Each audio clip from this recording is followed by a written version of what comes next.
राजभर जी के लड़का हई लोग हमके पैदाइशी बदमाश कहेला। राजभर जी के लड़का हई लोग हमके पैदाइशी बदमाश कहेला। रे बाबू सुन, यही से तो दुश्मन अपना औकात में रहेला।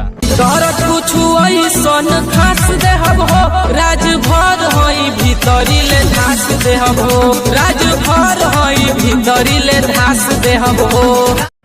जितना नशीला शराब होला वैसे कई गुना हमार दिमाग खराब होला कि जितना नशीला शराब होला वैसे कई गुना हमार दिमाग खराब होला। ये राजभर के टोला है बाबू, यहाँ जवान का तो जवान का बूढ़ो रंगदार होला।